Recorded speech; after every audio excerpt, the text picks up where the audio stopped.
Tote bags, mugs, pins, air fresheners, T-shirts, you name it. RBG is on them all and then some. Even now, 9 months after her death, she still rules the world of political kitsch. So who's next? Let's bring in NBC News senior digital politics reporter Alex Seitz-Wald, who has a great piece on this right now on NBCnews.com. Alex, I'm so digging this story. She was the notorious RBG. So let's start here. Tell us more about what's made Ruth Bader Ginsburg so insanely popular when it comes to political merch. Yeah, Allison, I mean, this story started for me because, I've traveled all over the country for work, and you walk into an independent bookstore or a coffee shop anywhere, and you see just Ruth Bader Ginsburg puppets, T-shirts, breath mints, anything you can think of. And I was surprised that even now I'm starting to go back out in the world, stores are reopening, and I walk into my local bookstore the other day, and there is still an entire shelf of RBG stuff, almost a year after she's passed away. So I was surprised by that, and I wondered who might take her spot, because I'm thinking if you're Joe Biden, if you're Kamala Harris, you want to be on those tote bags, you want to be on those T-shirts, you want to have that spot, because we're at a point in politics now where fandom and politics have kind of merged. You don't just want to vote for your favorite political figure. You want to wear them on your shirt. You want to read their books, listen to their podcasts. So that's a really coveted spot. And for now, she's still the queen of the tote bag. All right, so I got two questions for you. Is there like some secret recipe, some special sauce that made RBG such an icon that she simply can't be replaced? Like, were people able to give you an answer about, well, it was this and this, and nobody else really has that?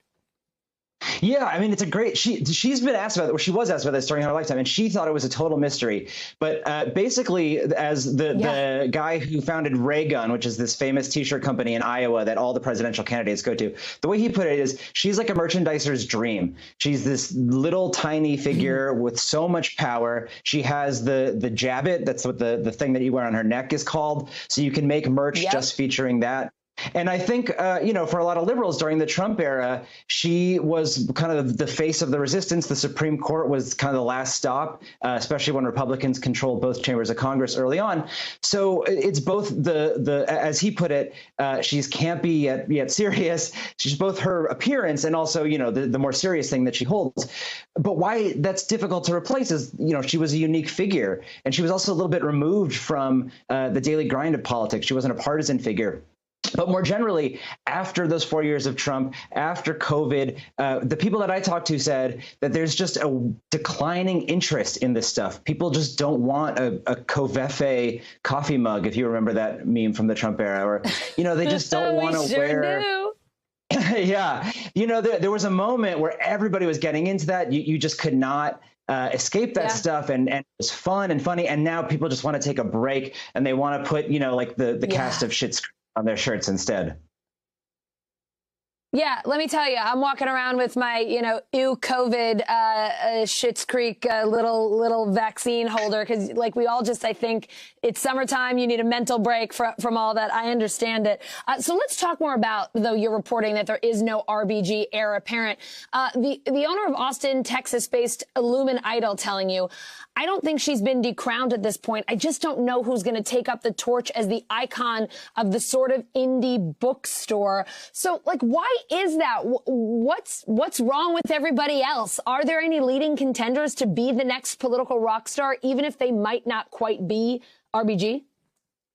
Definitely. And I think it's going to be really interesting to watch who kind of emerges, because right now, like if you go into some place, and I've literally seen this, you have a whole shelf of RBG stuff, and then the next shelf down is kind of shared between like 5 or 6 people. And so it'll be interesting to see who emerges from that second shelf and gets to take over the full top shelf. So the 3 big names to watch, I would say, are Kamala Harris, not surprisingly, vice president. She also ran president, Alexandria Ocasio-Cortez, and Stacey Abrams, who, might run for Georgia governor again. And I think it's interesting that all 3 of them are women of color. And I think that really speaks to, this moment and where the party is heading.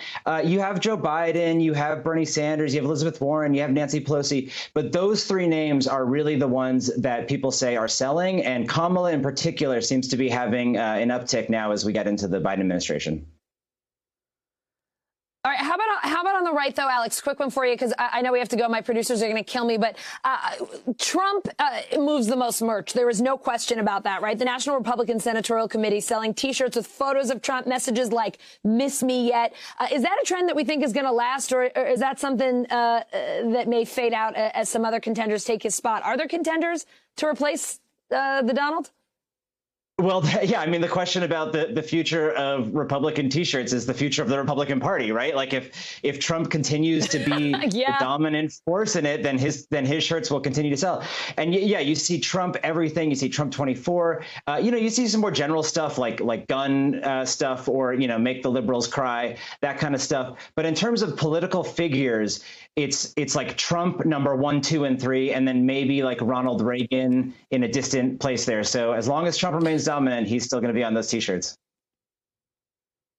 Alex, I'm so into this story and the fact that you were tracking this. We're going to have to revisit in a couple months and see if things have changed, if there are some new contenders or a new leading lady when it comes to political merch. Thanks so much for being on with us. Thanks so much. Hey, NBC News viewers, thanks for checking out our YouTube channel. Subscribe by clicking on that button down here, and click on any of the videos over here to watch the latest interviews, show highlights, and digital exclusives. Thanks for watching.